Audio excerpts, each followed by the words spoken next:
And we're back! Welcome to another exciting episode of our weekly entertainment podcast. We call it the Spitball of the Media. We're going to spit out some top entertainment stories, very topical, controversial stories. Very controversial, Jerry. And we have a whole bunch of cool new movie trailers. My name is John Draper, coming off of the holiday week that was Halloween. I am alive, even though I think people are mad at me. Shaheen, I know you have a big announcement to make. Yeah, I'll be doing a bonus show this weekend. Almost died several times. Halloween, Several times. Right? I'll tease you guys. I got home at Saturday afternoon, no sleep. I don't want to spoil too much. Yeah, save it. Yeah, we got kicked out of everywhere. This is for Halloween, of course. Yeah, and a lot of other things were involved. So you don't want to miss this one. It's a fucking... No, I don't want to miss it. I'm more excited, I think, than anybody else. Yeah. Bisho Brian, I'm sure your Halloween was very similar to mine and Shaheen's. Actually, no, mine was pretty boring. We had people at the house, and actually, I'll tell you what, I didn't drink much, but I didn't go to bed till like 3:30. So why? You watching movies? No, just hanging out, and I don't know. I've been having stomach problems, so I don't drink much beer. Like I fill up and I feel sick, and it's just a drag. So hard liquor. That's what I'm going to recommend. Yeah, bro, you got pregnant, man. Men can get pregnant nowadays, apparently. Yes, no, fuck yes, this is true. Yeah. I'm sorry, I'm messing with the. You might be pregnant, bro. You could have a bun in the oven. Better not. Let's hope not. Let's hope not. You already got enough kids. If you're joining us for the first time, this is pretty typical, but you want to go to patreon.com/Spitball Media. That's where we have all of the bonus shows. We're talking the creme de la creme, solo shows. For example, tonight we will not be doing a bonus show for you guys post-show like we normally do, but Shah's dropping a very special exclusive episode. And next week, I'm breaking an exclusive story that I have not talked about anywhere. I have big news. I'm saving it for the Patreon, and you got to go to patreon.com/Spitball Media. Shah, and that's just $5, but that $5, man, that's going to get you like a couple thousand hours of exclusive content. Yeah, I mean, honestly, man, if you want to just try it out, give $5 this weekend for this fucking video that I'll be recording, because this shit is retarded. And, is that what you're going to call the episode? Yeah, I might. Yeah, I can't wait to listen to this. I'm so excited. Yeah. It's embarrassing. So I'm glad I put it on Patreon because. Listen. It happens, man. It's Halloween. It's Friday night. You know, you're out on the town. You know what I mean? And Bisho Brian, we have so many different types of exclusive content shows on that Patreon. We got Q&As. We got. Well, the Hangout we did live on air last week, so we didn't do technically a Patreon. No, we did it live. We did it live. Yeah. Fuck it. We did it live. Thank you, Mr. O'Reilly. Actually, you were looking like Zordon from fucking Power Rangers leaning into the screen like that a minute ago. Oh, do I? Did he have a beard? Well, no. Oh, okay. Bearded Zordon, I guess. I don't know. But Zordon Mondami? What's his name from the Power Rangers? Zordon. I haven't watched it in a long time, dude. No, just big, giant, like hologram. Oh, just a giant head like this, right? Like, yeah. But anyway, cheap pop. $5 a month. $5 a month. Lots of content. Goes back all the way to the Break the Apocalypse days. So far back. And yeah, man, $5, not too bad. Not a bad deal. Not too bad. And of course, Shah, that's an exclusive story. And next week, I'll be dropping an exclusive story. I have very big news. I have not shared this in any facet of social media. I've barely breathed it to anyone.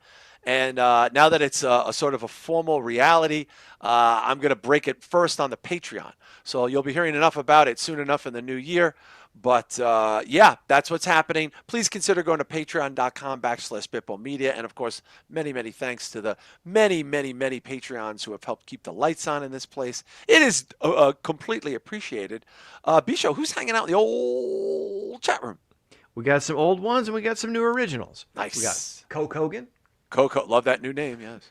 We got Hey Now, Rich Dow. Hey, Pittsburgh guy, yeah. We got Don Stoney Esquire. A lawyer. We got Chris Matthews. The legendary Chris Matthews. We got Young John JLD. Love the Young John. We got Ryan Keefe sneaking in there. He snuck in there. What's up, Ryan? Yeah, we got the Cleric of the Chaos. Oh, big fan of the old Cleric of Chaos right there. Yeah, I think that's... I see CMAT 420. Oh, that's Chris Matthews. Sorry, I want to make sure I have everybody's new nicknames and so forth in here. And of course, we had everybody on the air last week. That was fun. Oh, who's Yankee Feet? What is it? Our Yankee Feet 2012? Yankee feet? What is that? Is that like a northerner foot fetish? What does that say? Ryan Keefe. Oh, I'm sorry. What the fuck? Dyslexic. I'll take the rapist for 400. Fuck, man. You mean therapist? That's literally one of those. The penis mightier. Dude, I'm in. Oh, I don't have the hat here. I'm sitting in the car last week. I cannot. I was so bad last Friday, and I knew I was going to be bad. I can't even get it. It's too much. Like I might tell it on Patreon because it's kind of offensive. Like how upsetting it was to my wife. And I'm sitting in the car going to this wedding at like 4:00 on a Friday. 4:00. And I have the hat on. I have like I don't know what you would call it, B-show, but like one of those like Clark Kent would wear, like one of those kind of style hats. Oh, like a Bear Bryant. Yeah, like a Bear Bryant. I have the wool coat, yeah. And I catch myself in the rear view of this Uber, and I turn to my wife and I go, I look like Sean Connery, and she was like, what is that supposed to be? B-show, there is a picture of Sean Connery in the hat from the Indiana Jones movie. I look exactly like this going to this wedding. And Shah, remember when he was Indiana Jones' dad? Yeah. Yeah. And my wife was like, oh, here we go. Dude, this is what I looked like in the Uber. Like I swear to Christ. And not complimentary at all. I mean, this is me in the Uber. Because I had a bow tie on. I had a bow tie suit on with the coat. And this is exactly what I looked like at this wedding. Only I was unbelievable. No one aspires to look like this. Darling, did you bring the edibles? Now, is this indica or sativa? Sativa gives me headaches, darling. What was his last movie? The League of Extraordinary Gentlemen? Yeah, not a good one. He was great in The Rock, though. He was a man, dude. He was the fucking man. But I'm like, wow, like I hope this is not lost on people, like that I look like Sean Connery. And then I lost like my coat, and it was just a whole thing. But like hopefully like they'll forget about it and move on. But listen, we're gonna move on right now because we have some pretty interesting topics to cover, and two of them are highly, highly controversial. Now, one of them we're gonna get to in a moment, involving Terrifier. It would be very, very silly for us not to address this, seeing as we did have a connection to this franchise, and we have talked about the franchise quite a bit. But I want to lead with the opening of this Predator Badlands movie, because this is, depending on where you are on social media, Shah, there's a lot of stuff going on with this movie right now. Now, for people that don't recall, this is opening this weekend. It stars Elle Fanning, younger sister of Dakota Fanning. She's been in some movies a lot of people may have seen. Shah, was she in the Suspiria remake? I believe she was. She may have been. The only person I remember is honestly just Mia Goth. So okay, yeah. And there's a lot of there's a bunch of women in that movie. Anyway, but as she plays a synthetic, and then we have a predator. B-show, I can only say this politely, who looks like his mother drank during the pregnancy. This is the worst looking fucking predator I have ever seen. Not since To Catch a Predator. Like, this is the worst looking predator. A fetal alcohol predator? Fetal alcohol predator. It is strange. I don't know what it is. Can we pull it up? Can we pull the face up? Yeah, let's do it. yeah, because I know we talked about this a couple of months ago, but Dirk has joined us as well. What's up, Dirk? And I think Drew Yars stopped. Oh, the Yarsifer's here. I wonder if the Yarsifer's seeing this weekend. Oh my God, does this look awful? It looks like the Rocky Dennis of Predators. It does. It's if Rocky Dennis made a wish to be a predator. Like this shot, this is the worst. I mean, I'm sorry. This is terrible looking. Yeah, I'm not a fan of the hipster dreadlocks look, where it's like bald on the sides and the middle is dreadlocks. Because the previous ones, I mean, they all had dreadlocks, correct? Yeah. Or am I making that? Yeah. Yeah, they all look Rastafari. Yeah, but none of them have this sunken face. size. Yeah. Slim. It looks like they tried to humanize it too much, and I think that's because didn't you follow this character? Isn't it the main character of the movie? Okay, we haven't seen the film. It's opening this weekend. And by the way, Shah, I think it's at B-Show and Shah, I think it's at about 90% of Rotten Tomatoes from the critics. Yeah, it was like 86 or something like that. There are critics. There was a Hollywood Reporter critic who apparently is very invested in this, and I have to say, I am not going to see the film, not because of any other reason other than that this Predator looks fucking predtarded. Like, I cannot get past. I'm like, just it. This it looks like it's awful. Like, it's just an awful look. I don't find that it looks frightening or like a killing machine. I'm sure the plot might be great. I'm sure the story might be good, but there is a lot of weird people, Shah, in the industry that are trying to make this like a romance between the gender fluid Predator and the non-binary female presenting synthetic. Why is this happening? Yeah, I'm not sure. I just don't like the look of it, man. Like the CrossFit yoga fit look of like Predator. I don't need that. I want the Predator to be vicious. This one almost looks like it like participated in the riots in 2020. You know what I mean? It's got that look. Yeah. You know? Yeah. I don't know, man.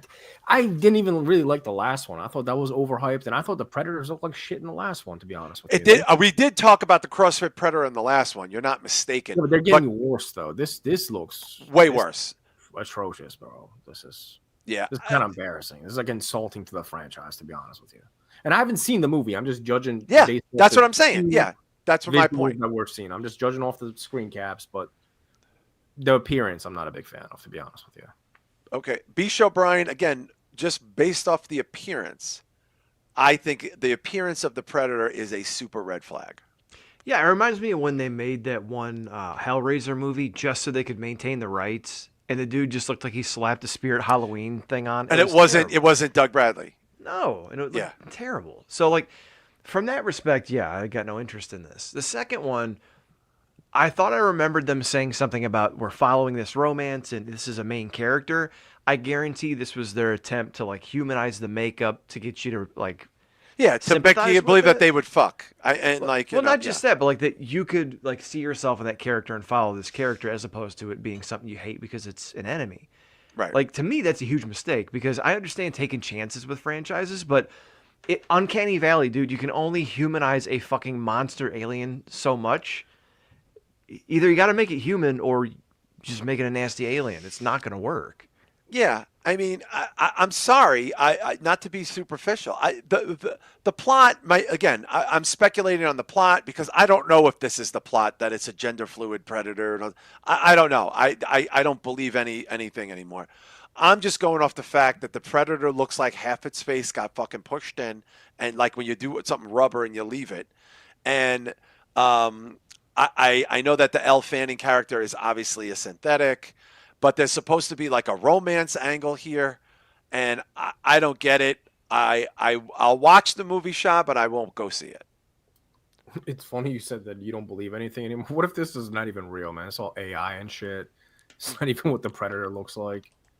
But it's what the Predator looks like. They're doing press with the person in. I just don't trust anything anymore, man. Plus, you can't really trust it. AI is getting incredible. Some of the clips I've been seeing on Instagram, dude, they look better than the fucking horror movies I've been watching. So I don't know, man. I might be biting my tongue as far as AI being incorporated into film in the future, but that's a whole other topic. But yeah, I don't know, man. I'll watch it when it comes to streaming. I'm sure it's gonna go to Disney Plus, Hulu. I don't know who owns the rights to Predator these days. But it was Hulu last time, right? Hulu. Okay, yeah, Hulu will get it. B-Show, you did you watch Prey? I liked Prey fine, but it was definitely overhyped. People were way generous with the reviews. I didn't. I should, but I didn't. I missed it when you guys watched it. It'd be good to watch now because instead of this, to watch now to see, Yeah, but like here's the thing about the hype. I've purposely stayed away from social media, so I didn't hear much about this other than people fighting about it, and I honestly didn't dig into it. And they're fighting about it a lot. And the best thing is I think just to walk in with a fresh slate, but it's hard to do when this thing looks terrible. It looks. It looks like smushed meatloaf or something. It's just gross. Yeah, I might change my tune. Maybe go one night during the week. I'm not going to go this weekend. I'm switching over to one night during the week, which actually kind of blows because it's way more crowded movies during the week.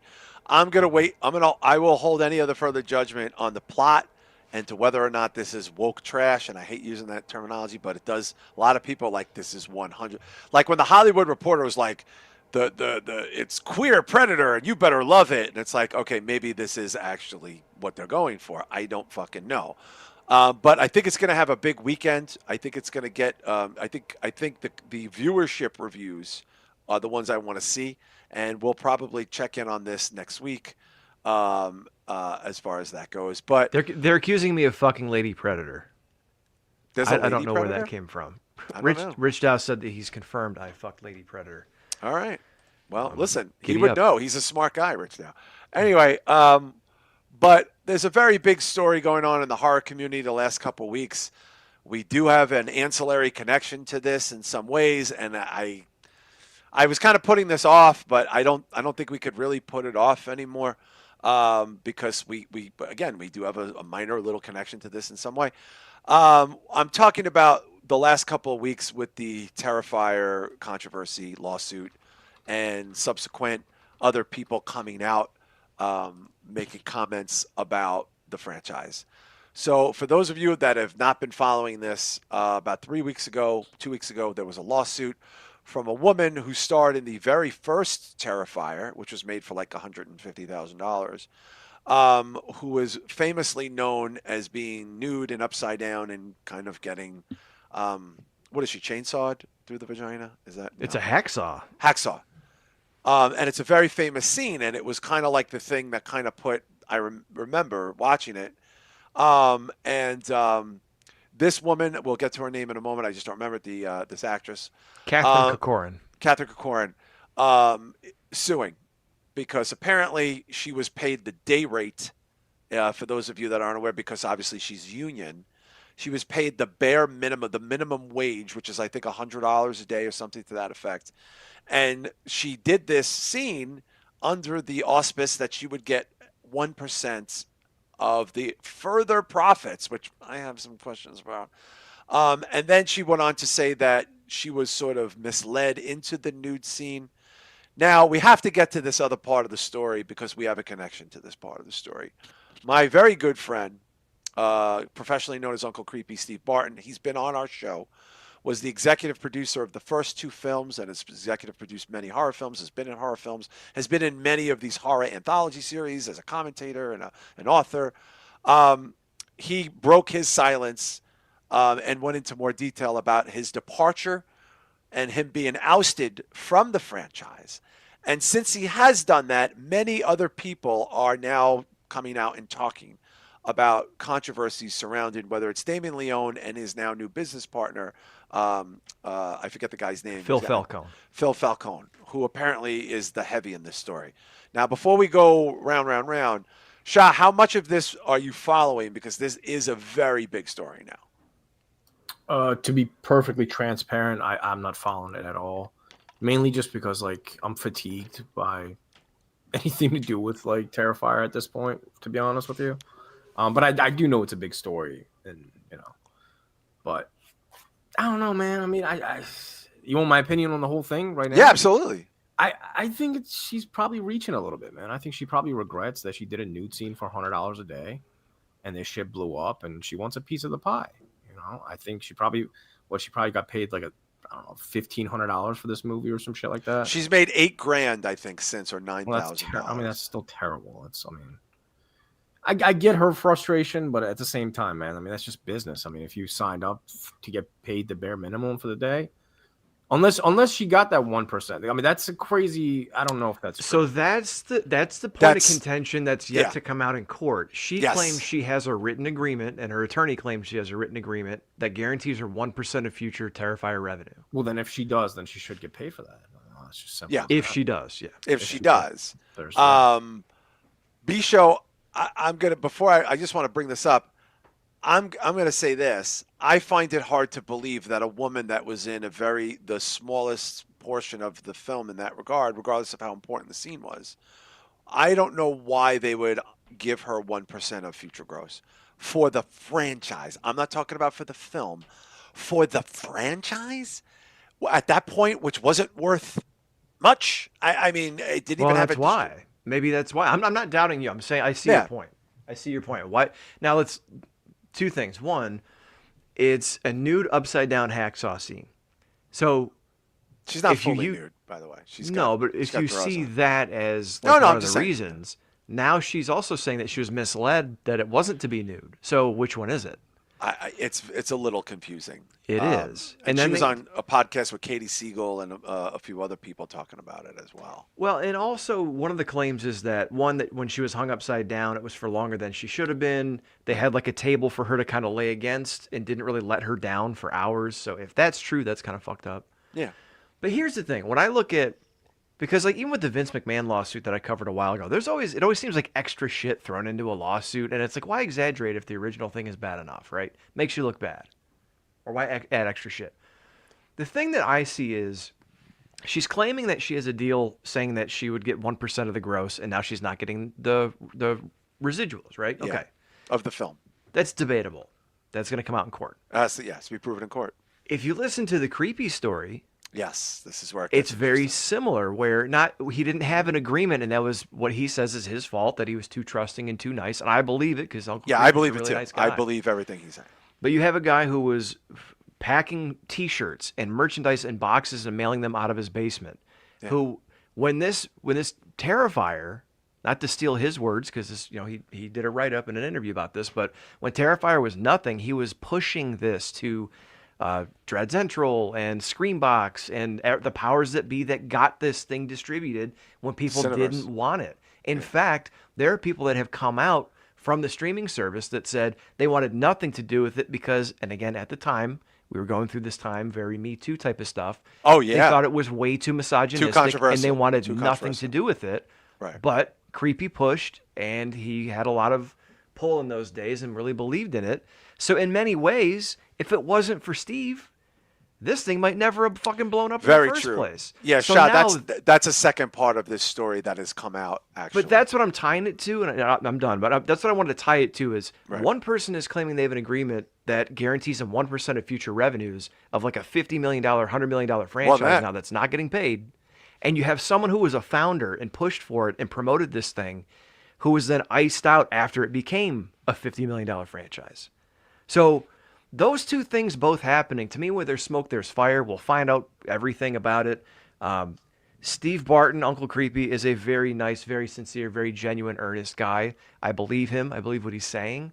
The other thing, we'll find out. But like I said, where there's smoke, there's fire. And if you got two of these things coinciding, we're going to see what happens. Bisha, what's the name of that other guy? The guy before Phil Falcone? Phil Falcone? Yeah. So Shah, basically what Creepy said was no one wanted the movie. He called everyone he knew, was begging people. And a lot of the people who rejected it have come out and said, yes, we said no to this. Like Dread and all these other people and all these other. And there was a guy who was brought in named Phil Falcone who got in Damien's ear and started pushing him out. And he had an executive producer credit, not in legal terms, which I always believed he had financially, but in like a gentleman's agreement. And then when the second movie made $50 million, he was subsequently kind of pushed to the side after he got the Cineverse deal. He was, and many people have come out in the industry and said, I know for a fact the only reason Terrifier got distribution was because of this guy. And he said he didn't do any of this for money. He just believed it because he thought he'd be in for the long haul. So he's a guy who said, I won't sign a contract. I'll do all this work for free. I just want to be a part of this. And the first thing they did when they got successful was say, smell you later. I mean, it's sad, but the reality is, I mean, if it's not on paper, man, that's just yeah, and he agrees to that too. He says and Steve's not asking for money. He says he's not legally owed anything. Yeah. He's not legally owed anything. But you also got to keep in mind, man, All Hallows Eve, like that was very underground. Nobody really gave a shit about it. It didn't create much noise. So them giving 1% to some random chick that did a nude scene, I don't think it's too far fetched because I don't think any of them expected this to be a gigantic hit. Especially such an exploitive scene too. That's what I'm thinking. Plus, it wasn't even like their first movie. You know, like no, it was not their first movie. You're absolutely right. So this is the second time around. They're like, okay, this is not taking off. Like, it's fine. You want 1%, like whatever. What is that? Like, we're gonna make no money on this. Who cares? You can have 1%. And then it suddenly became a thing, and now they're like, oh shit, we owe this lady $500,000, and yeah. So it might be true, to be honest with you. And it might be. I'm not saying it's not true. I'm just saying that I think there's a little bit of a lot of little things going on here. I'm going to share something. I may have talked about this in the past, but I don't think I've done it here. I have a similar personal story to share with somebody that many people here know by the name of Misty Monday. Okay? Misty Monday, a.k.a. Erin Brown, was in like Lord of the G-Strings, and she wasn't in Playmate of the Apes, I don't think. She was in a lot of these seduction cinema movies. I had her on my album cover, Your Water, Synthetic 16, and because her boyfriend at the time was the guy who made all these movies, I met him at a con. We hung out. His name was Bill Hellfire. Great guy. I still know Bill to this day. And I said, we want Erin to be the cover model. How much is that going to cost? And I will disclose this now. This is 25 years ago. He goes, I'll tell you what. I'll give you the lowest rate possible. $250 for me and $250 for Erin. And you can own the photograph. I said, done. I got him his $500 from the record label. Erin took the picture. She went by Misty Monday. She was credited. We thought everything was great. No problem. Fast forward, less than a year later, she's doing cons. And she is now on a Showtime, like Skinamax style Showtime series where, she gets fucked all the time. She's not with Bill anymore. I hadn't seen her in a long time. This is maybe a little more than that. A fan of hers brings the CD for her to sign at a con. Says, hey, I got this CD. Can you sign it? She refused. And when he asked her why, she said, I wasn't even paid for this. I didn't get any money for this, so that's why I won't sign these. And people sometimes bring these, and I always tell them I won't sign them. Now, I know other people that she signed for, including my brother. She had no problem because she knew who my brother was. She never said this to me. I was fucking fuming because I know for a fact that I got her money. But here's this girl telling people at a con, at a fucking Monster Mania or something, there's a lot of people around. And the impression was that we didn't pay her, and we had this nude picture of her, and we didn't pay her. That is a lie. What I believe happened was maybe the boyfriend didn't give her the fucking money. But, so that's why when I hear this, and I'm fine with Erin now. My brother saw Erin a few years ago. We had a little spat. There's water under the bridge. And I like Erin a lot, and I hope she's doing great. But, Bisho, I have been on the other side of this in a very small way, and I know for a fact, because that money wasn't free. That money came from my budget from my fucking record, which was like 20 G's, 20, 25 G's, a little bit more than that. I'll say it. It's a long time ago. Yeah, so, sorry, go ahead. Oh, I'm just saying. So it's like I hear these things, and I go, that's bullshit, because I know we paid these motherfuckers. Might have been 300. I think it was 300 a piece. Right. Well, like then you throw in these other little things where she says like she didn't fully consent to be filmed nude, and that's how did that happen then? I don't understand. Because supposedly she said she would do it, but according to the Screen Actors Guild rules, you have to give express written consent, which was never gotten. Yeah, she SAG. Then there was something along the lines of someone may have taken pictures of her where she agreed to be filmed, but then they took the naked photos and used that for merchandising, which she didn't agree to. Right. So this all seems, it all seems like you're saying, where it's like these contractual things with indie stuff where you don't have attorneys involved and people are making deals, in good faith. And unfortunately, when things blow up, people make bad decisions sometimes. Yeah. So this may all be chalked up to, we did this all on the fly and no one had representation and it's all fucked up. Or it may be people came out and once things got very successful, they wanted to change the terms of the deal. And we won't know, unfortunately, until it goes to court. And in that sense, we may never know. We may never. And they might settle. Shah, let me ask you a question. How much of this reminds you of wrestling business? I mean, honestly. To be honest with you, I have a very similar story. Like, it's not exactly the same. I'm not like tied to a specific like brand or anything, but to a specific concept. When I I started going to wrestling shows when I was really young, like living in the Philadelphia area. I was going to CZW, some ECW shows back in the day. So I can tell you that this is something that just wasn't around. This wasn't a thing.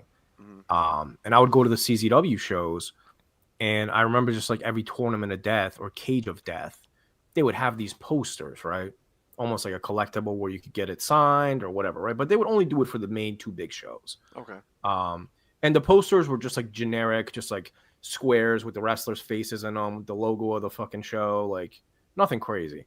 So when I got involved with Brett and GCW, he started having me do the GCW t-shirts. I started designing those. So I told him, I was like, yo, since there's really no money in this, you don't have money. Like, I'm not expecting to get paid. Let me take these very same designs and let me make poster prints out of them. So give me free space at the shows and let me sell these so I can make some money too. Very fair deal. And he was like, who gives a shit? Like, yeah, whatever. Dude. Yeah, this not making any money. Space whenever you want at the shows, right? And my idea behind it was like, I'm a collector. I collect shit. So I was like, all right, so they do this at Comic Cons where they have these posters and they get them signed. And during that time, there was a lot of indie shows around me, and they would bring in a Jimmy Snuka and whatever the fuck, right? So in my mind, I was like, yo, if I can sell like 30 of these prints for $10 a pop at a wrestling show, that's $300 in my pocket. Yeah. In 2 hours, I get to go to the show for free, get to make some connections. Hang out. And, it's fun. Like, and that's how I viewed it. And like, I was the only one doing that shit. I would go to every fucking show. I knew every promoter in the area, and I was cool with all of them. So I would get into the shows for free. I'd pop my trunk, bring my table out.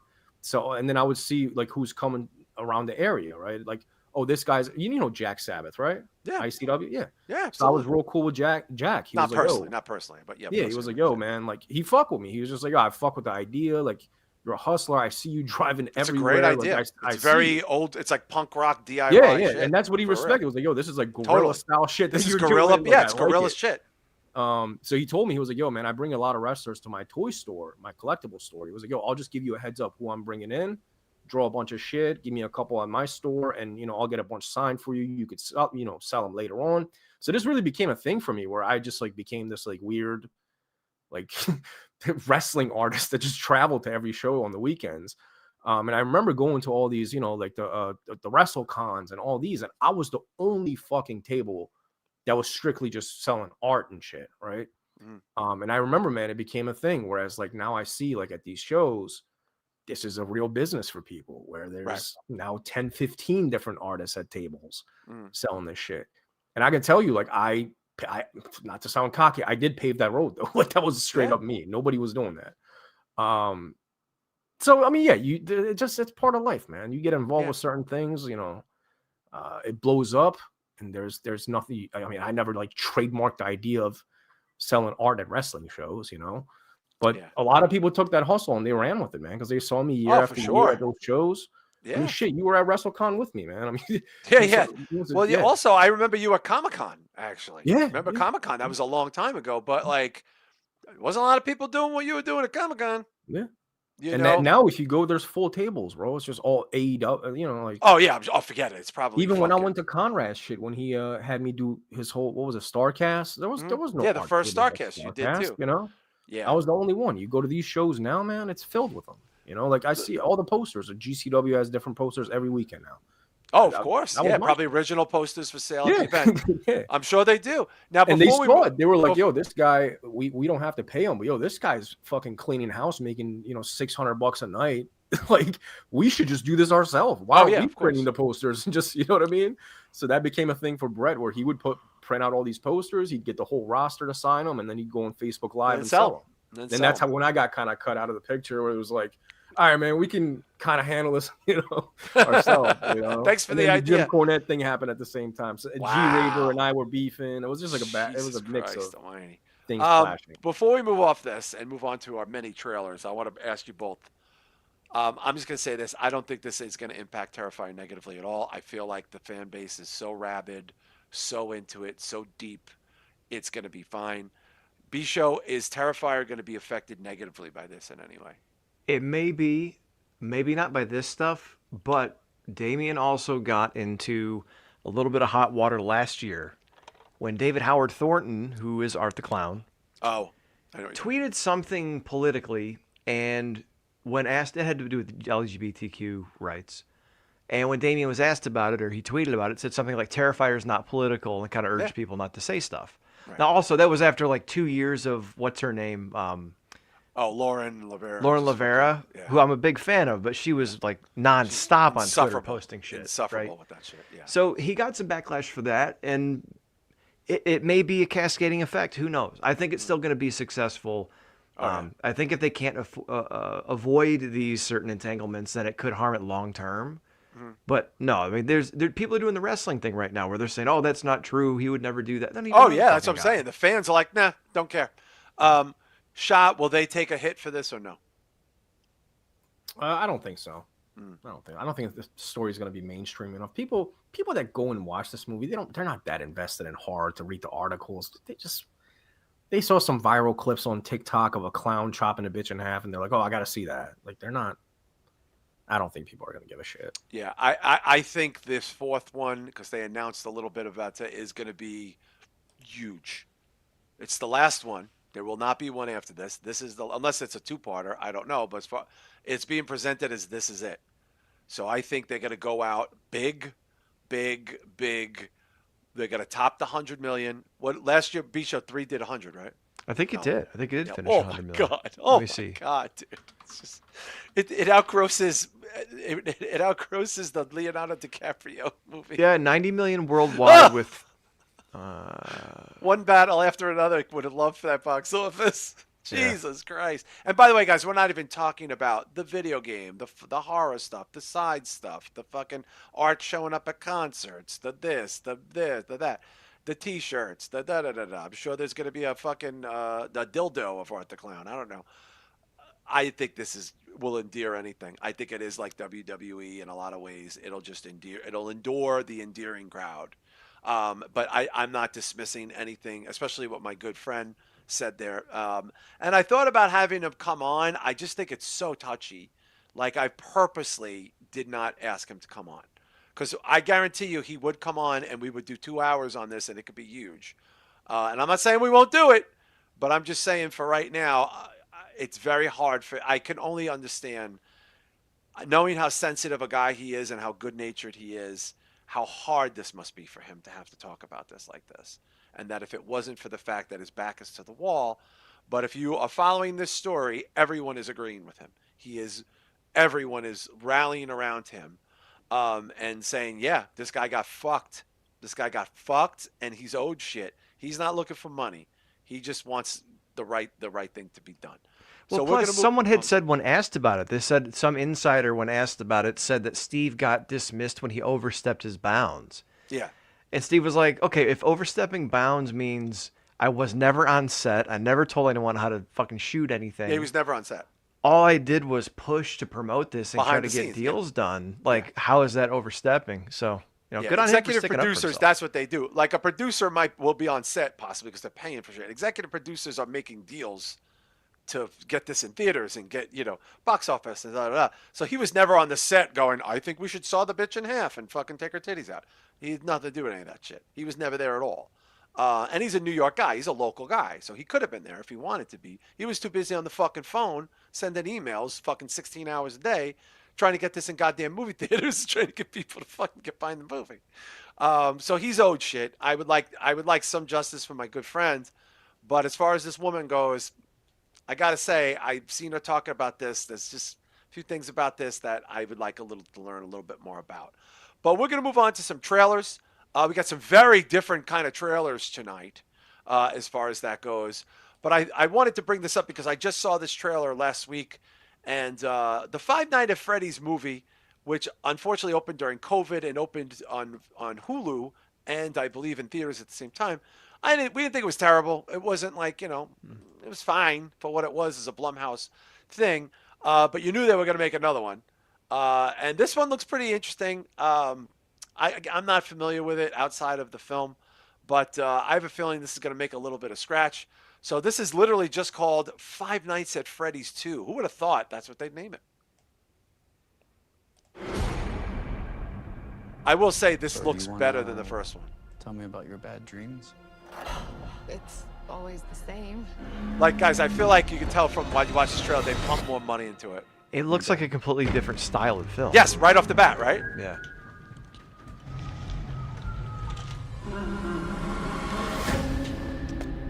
Shah's favorite logo, Blumhouse.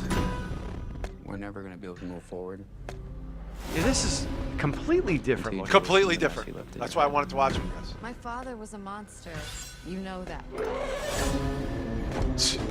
Everyone called it an accident, but it wasn't until years later when those 5 children went missing that I knew she was murdered. Is that Skeet Ulrich? Yes, that is Skeet Ulrich. So they're reuniting the 2 dudes from Scream, guys, from the first Scream. Good call, My B-Show. sister's here. I almost didn't even recognize him. I was like, who the hell is that? Yeah, I was wondering if that was Shaggy or not at first, but I have to say, the creatures look good. They do. Yeah, not trying to bury the lead, but this looks a hell of a lot better than. Hell of a lot better. What do they want with my sister? Half of this town will be dead by morning. And I think they added some new characters.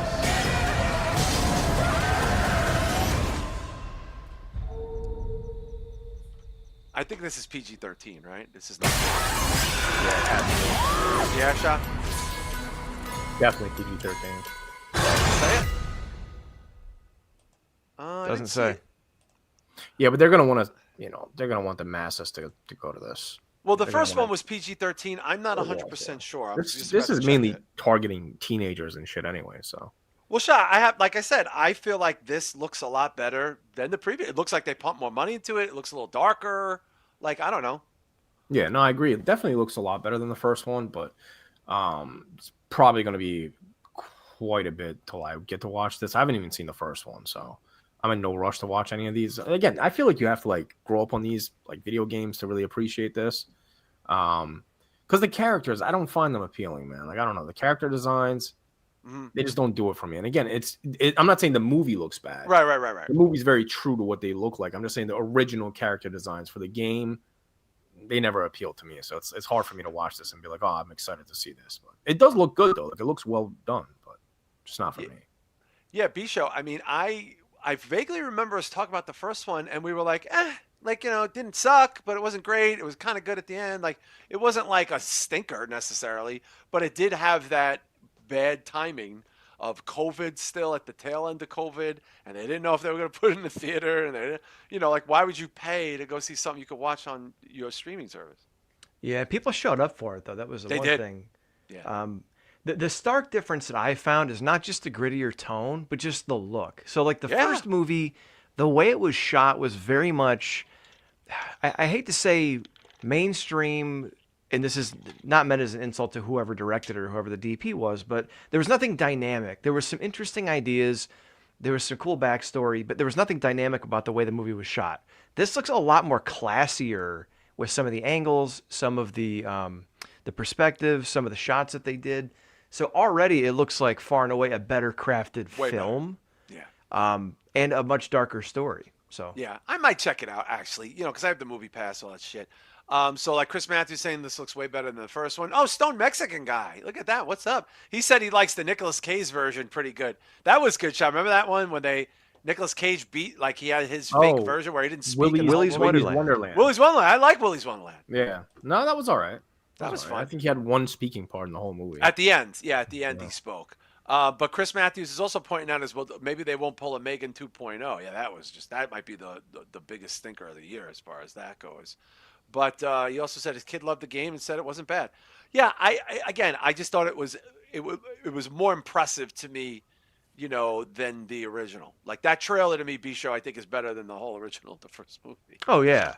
And Like, that's the thing about the first one is like it wasn't terrible. It was like a popcorn movie that you could throw on around the holiday, and it makes sense. Exactly, they put it around Halloween. This one, like I said, the only word I can think of is classy because it looks like it's made better. You know what I mean? Yeah, and they definitely put more money into it. And I thought that was interesting that you recognized that Skeet Ulrich was in this with Matthew Lillard, and they have probably not been on screen together since Scream 1, which my daughter just watched on Halloween. That was the movie they decided to watch. Oh, yeah? Because I think younger people are discovering Scream. Like, they're discovering it now. By the way, did we cover the most recent trailer? Oh, we didn't. Scream 7. Oh, fuck. Jeez. We should probably. Can we get that in the mix? We probably. Yeah. Should. Let me. You want me to do that first? Or do you want to do Michael? Yeah. Well, you Let's find cover that Michael. Yeah, let's cover I Michael. already got Michael queued up. So. Yeah. Live unboxing for you guys. I don't know what's Oh, in hold here. on. We're doing a live unboxing. What is this? I ordered a bunch of movies. So I don't know which one came in. Oh, The Witches, Hammer film. Oh, okay. Look at that's No a idea great what this cover. is. I love that cover. Yeah. All right. A Pretty sure live it's pretty unboxing. racist too. It's a pretty racist movie, I think. I'm sure it is. So it's probably awesome. Anyway, we did not cover Scream, the new Scream trailer. Now, we're not going to do a deep dive in that horse shit show. I'm just saying, if you're not going to see Scream because this fucking broad, was saying some crazy shit or you didn't think she was saying, that's just ridiculous because we wouldn't watch anything or listen to anything ever again if somebody in it, said something we didn't like. So I'm not playing that game. And God bless our Twitter friend, John Squires from Bloody Disgusting, who's getting absolutely fucking shellacked. Yeah, but he said it the right way. He was like, separate it. What the fuck you want me to do? And he didn't back down, from Bloody Disgusting. But he took a bath. I mean, he took a fucking bloodbath. But we're going to cover that. Maybe we'll wrap up with that if we have the time. But the Michael Jackson biopic, I haven't watched this. I wanted to watch this live and get a live reaction with you guys. His real-life nephew portrays him. They're a massive family, so I don't know. This could be God knows which one of his siblings or his great-nephew. But his nephew plays him. I have a feeling this is fluff-tastic, but we're going to look at it right now. Shah, I have to say, I didn't know Anton Fuqua, great director, directed this movie. It looks like it cost a fortune. No, it looks great. Aside from the young Michael Jackson portion of it, Yeah. the rest of it looked really good. I remember going to the Cirque du Soleil, the Michael Jackson version. Oh, wow. Randomly. We got free tickets to that for some reason. Jesus, really? Yeah. And I That's saw that's a high-end ticket, dude. That's not well, like I got it for free because my mom bought the tickets and she couldn't attend, so I went on a Okay. date with this girl instead. How was since it? She couldn't go. I mean, it wasn't my thing. Yeah. It's a better cool, first date man. than Terrifier 3, I will say that. Yeah. Yeah. That's a pretty good date, though. Like, if taking somebody, that's like, whoa, this motherfucker got some scratch. Yeah. Yeah. I've also seen This Is It in movie theaters. Oh, I remember that. Okay. B-Show, I'm look, it's a teaser. But I think it looks really good. It does, and the music selection was cool for the trailer. Yeah. Here's the thing, man. It's just like we talked about with Scream 7. At some point, you either have to divorce yourself of like terrible shit and not expect this to be anything other than what it's going to be. Yeah, it's going to be It's family driven. It's going to Totally be fluff. It's going to be like this great story. And guess what? It's probably going to be a good movie, and you're going to hear some good music. So it's probably not going to be a true story, but it's going to be a good story. yeah, and as long as you like walk into it like that, just appreciate it for what it is. And Yeah. if you want to remember the bad stuff, then go check out the old Dateline episodes on Peacock. I don't know what to tell you. Yeah, I mean, I don't think you're going to see him in bed with any kids, but maybe that'll be maybe that'll be like maybe it'll be public domain one day, and like the Pooh verse, they'll make that version. It'll be the Michael verse, and it's just Neverland. That'll be like Neverland Ranch. I could see that. Ooh, I'm curious. Goodbye Neverland, yeah, or some shit like that. Never Pants Ranch. But again, I'm curious about it. It looks way better than I thought. Kevco TV said, I think it's 2 parts because the original focused on a case they couldn't legally use. Yeah, I know there is some controversy around this too, Kevco. I didn't know Kevco was even in there. Shout out to Kevco there. But looks like it cost a fortune. The kid really sings. The kid really dances and all that shit. It just doesn't look like him. Okay, we'll let that go. But next trailer I want to check out. This is an interesting movie. It's like a Western horror movie. It kind of blends the lines between like horror and Western. Very interesting trailer. I'm not gonna say, I want you guys to check this out because I like Westerns to begin with. But if you start throwing horror movies in Westerns, I'm very much on board with this. This is called Killing Faith. And it has like a culty Western horror. Well, let's just take a look. We'll take a look at it now. That's when you know it means business, guys. We see the cross in the girl's got mittens on? Yeah. Uh-oh. No! Oh, Jesus. Oh my God. Get that little girl of yours? You know you're not supposed to be in town with her. She needs help. Well, see to it Doc Steelbender comes take a look at her. Tell me, what's it like to be a doctor? Sniffing either. Oh, this looks great. I'll let you know next time you find yourself sick. I need to get her to I'm preach already a in boss. He gonna save her. Some Is that preacher Bill hocus Pullman? pocus ain't Yeah. gonna make a damn bit of difference. You don't believe in the devil, doctor? Tall tales and fictions. Excuse us. Love those. Looking for some water. Well, now that's something we have plenty of. Oh boy. Jesus. Oh, Listen here, girl. Why would they be after her? it's a cult. This child carries in her all that is wicked. Oh my God. We gotta go. He took her. He took her. I shall release her through the righteous power of these hands. No! Guy I Pearce. understand trying all you can to save actor. what's yours. Ain't no running from it, is it? There's a scalp dude. Wow. There is such evil in this world. I'm into it. Not particularly one for evil.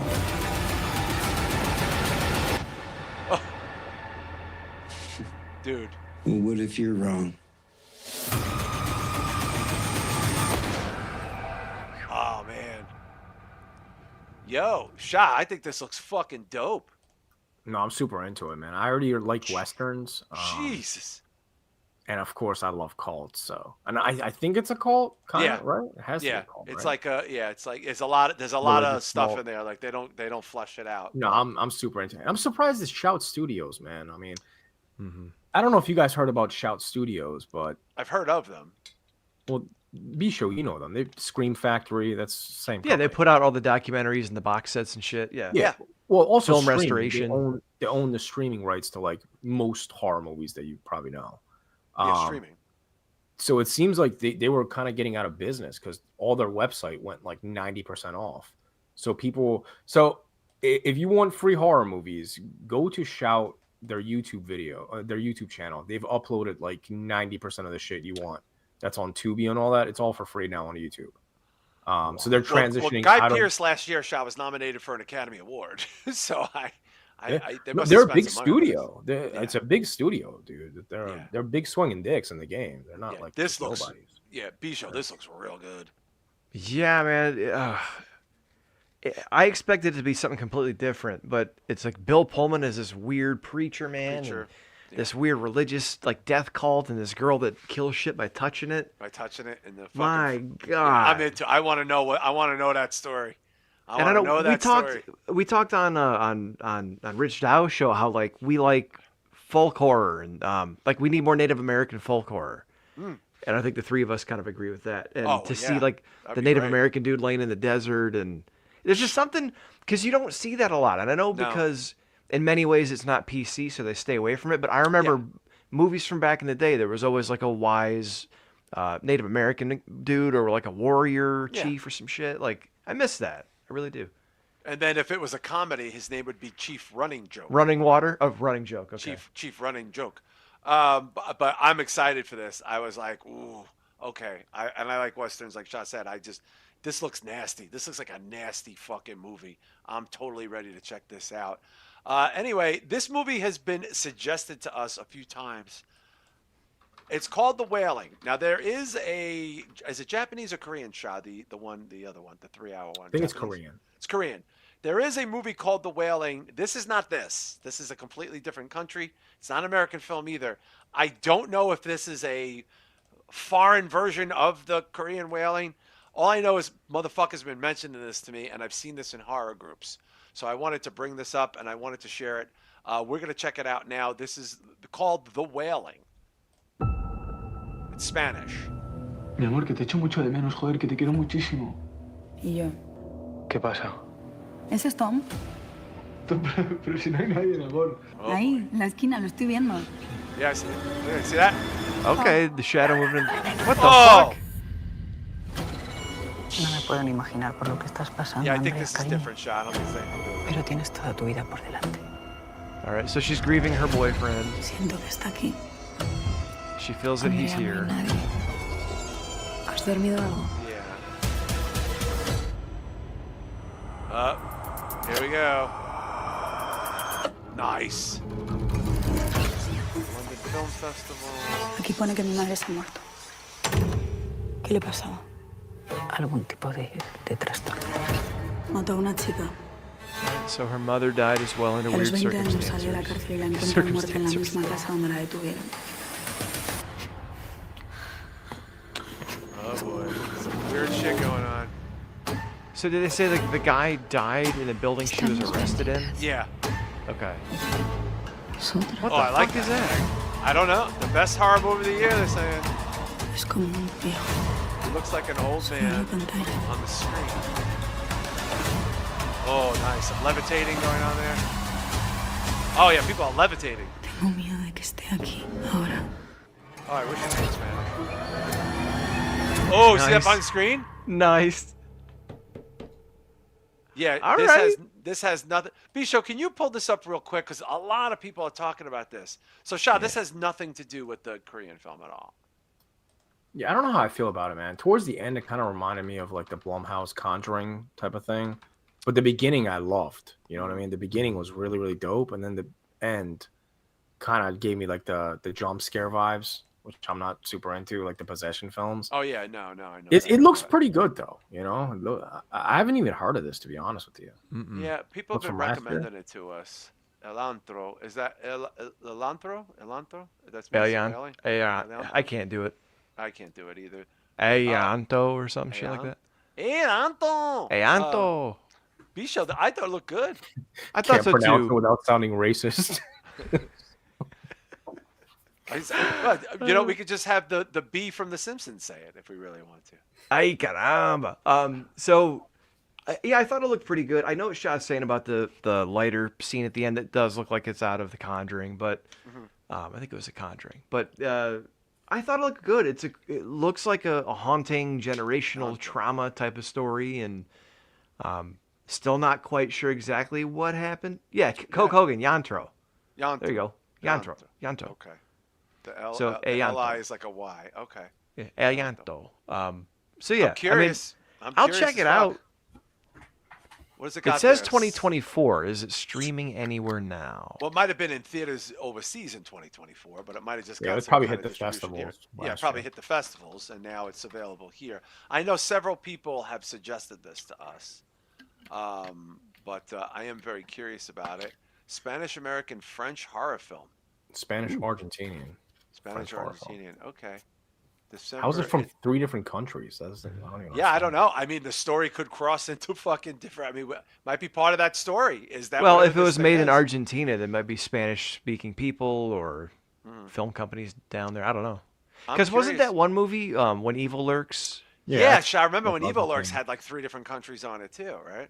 It was Did it? Argentinian, and then it had other countries. Well, I know it was shot in Argentina, but I don't know any other countries tied to it though. I thought it was just Argentinian. Yeah, I'm very curious about it though, because like I said, I've seen other people talk about it. Forbes called it the horror film of the year. Bisho, is that our guy from Forbes calling it that? The guy we like? Oh, where at? You know what I'm talking about, right? The guy we follow. Yeah, I'm trying. I can never remember his name. I and know feel he's bad. got a weird name. He's got an unusual name. But we have 2 other trailers here, and we're going to save the Scream for last because we forgot to cover it. Obviously, we'll have to mention Scream here. But Park Chan-wook, director extraordinaire of the Revenge trilogy, Old Boy, Sympathy for Mr. Vengeance, Lady Vengeance, many other films. His film now, I saw the long-form Red Band trailer. Many people are saying it is like the new Parasite, that this is going to possibly be an Academy Award type film. It's called No Other Choice. I was dying to share it with you guys. I'm such a fan of this director. I love this trailer, and we're going to play it now. It's Park Chan-wook, No Other Choice. I want to make sure we have the right one because all the ones I see are from 4 weeks ago, except for this one. This is the one. Yep. Okay. Yep. All right. This is it, because I just saw this in theaters. Giddy up. All right. Now, if people cannot see this, he is making a 3D printed gun, and this is a neon Shah. Neon release. Look at this. It's won everything. Man, Neon's taking over, man. Yeah. 실직은 Well, we got to get our ass to the Toronto Film Festival, huh? That would be an 것들 awesome trip. 자제하기, 아빠 취직할 때까지. So it's a family. The father just lost his job. They're affluent, but they're cutting down. 우리 집. Huh? Huh? God, look at that shot. That's beautiful. Look at the 몇이나 shot. 될까? 경쟁자가. 우리 So 남편에게하면 it's a businessman who's going out for a job, and his wife makes a joke about the other people going out for the same job, that maybe they should get hit by lightning, and it gives him an idea 입에 밥을 넣어주기 위해 that maybe he should do something to the people going out for the job. No. Yeah. 어쩔 수가 없다. The flower pot. Like Super Mario 2. So he basically starts murdering the other people going out for the job. And in some cases, graphically. 100% on Rotten Tomatoes. 특별한 일 없으셨습니까? This is 그 wild. 두 분이 사라지셨어요.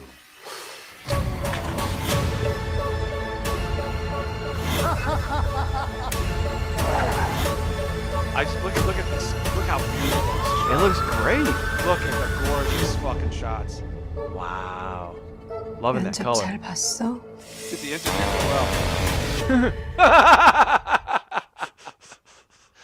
Shah, those shots are fucking beautiful, man.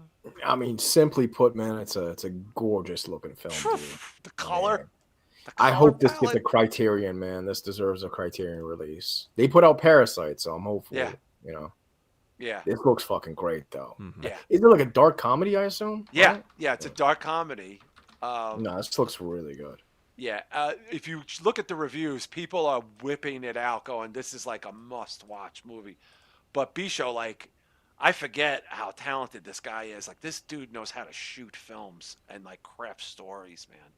It was like one thing after another. It wasn't just like the color saturation and the color choices, color. and wasn't just like some of the landscapes and stuff like that, but also that shot from the beer glass. Yes. So not only is it a cool shot, but also it's showing like the point of view of him like sliding down Drinking the bottle. Yeah. You know? Yeah. By the way, I did not recognize this, guys. This is the man from Squid Game, which is one of the fucking hottest things in the last year. This is the star of Squid Game in this film by Park Chan-wook. And the reviews are just extraordinary. Shah, would you go see this in a theater? I feel like you got to see this in a movie theater. I would like to. Realistically, it's probably not going to happen. I think if anything, I'm going to see in the theater is probably going to be Keeper this year. Yeah. Oh, that's yeah, probably about it. Oh, fuck yeah. That's a Keeper looks really fucking good, dude. Destination viewing. Hell yeah. Destination viewing. But be sure I I know will you're not. 100% buy this though. I think this looks better than Parasite. To be honest with you. Well, the color is like so. It's just Parasite's more muted colors because it's like gray. It's like it's still vibrant. This just looks. I don't know, man. I'm just Parasite's more fucking brilliant, bro. It's fucking. Yeah, it's a good fantastic. movie. This right here. I don't know. Yeah. Speaks to me. Yeah. So Chris Matthews is pointing out this dude is the main villain from Squid Game's B show, which actually might get people to theaters. It's so popular. Possibly, it's us Americans, we're stupid, and if we have to read stuff, we don't like to watch it. But yeah, but we all checked ourselves for Parasite. That thing made a fortune in theaters. My wife went and saw it with me, and she never goes to see shit. You know. Very cool. Yeah. Did you guys ever watch Squid Game? I got like 3 episodes. I watched the in. first season. It didn't blow me away. I feel like I've seen Korean movies like this my whole life, so it was like. Yeah. And then the second season, I was like, I don't really have an interest in it. It was okay. I think it's more of a younger person's vibe. But Park Chan-wook, Shah, can you imagine Park Chan-wook winning an Academy Award though? Like seriously? I can see it. I think it's gonna happen. Jesus, dude. Yeah, absolutely. Jesus Christ. I thought he was gonna win it with Parasite. Well, it wasn't. No, that's the guy who did Bang Ja and all that. That's the other guy. You know what I'm talking about. That's the guy who did that Mickey 32. He did the. You're talking about. You know the guy. He did the horror movie about the monster, and he did the train movie. What's his name? Did you like Train to Busan? No, Parasite. B-show. The guy who did Parasite. You said the train movie. Yes. Yeah, about Snowpiercer. About the train. Oh, okay. You guys ever Bong seen Joon-ho. Bong Joon-ho. Yeah, Bong Joon-ho did Parasite, but he also did that movie shot about the monster and the fucking the monster in the water. Host. He did Host. He did Mickey 32. Yeah. He did Snowpiercer. He's got a nice little.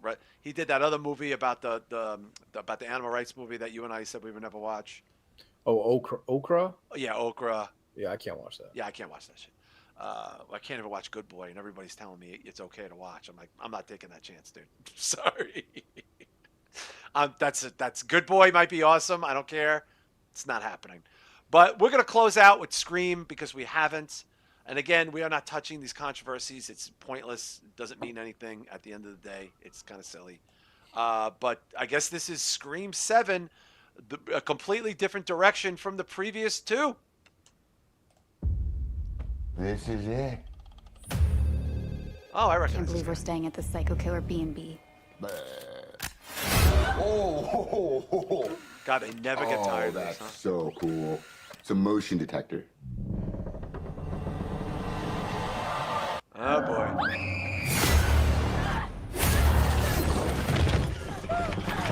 That's kind of cool. Yeah.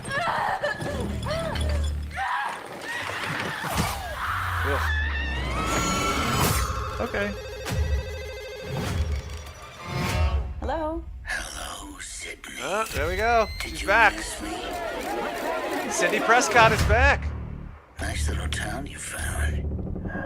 She's back again. Again. Reminds me of where we grew up.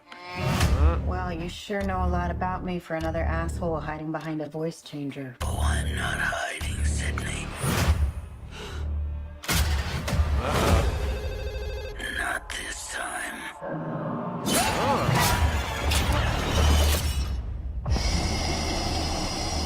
Down to the end. Oh, boy. Does the Ghostface mask look different? A little bit. Right? Maybe Can't maybe a place little it though. Slimmer. Yeah, the chin is more. The chin is it is different. Oh, cool idea. That's a cool idea. I like that idea a lot. I want to be a fighter, like you. Oh, no, plays the daughter. She's from a Disney Channel show my daughter watched called Alexa and Katie. Let's unmask this fucker. Oh, wow, she's back too. I thought she fucking died. Fuck this series. I don't understand. Where is my daughter? Maybe she didn't die. Tatum, listen to me. He's trying to find another way in. They fucking We're gonna do Halloween this together. 2018 did. You're gonna have to Did shoot they? him through Okay, the so wall. they didn't count the last two? To the right of the door. Shoot him now. Do I'm it. assuming. I guess we'll have to find it. Wow. I guess we'll have to look it up. I He's don't dead. know. You need to make sure you shoot him in the head. I gotta say, I'm impressed. I think this looks better than the last two. Mother.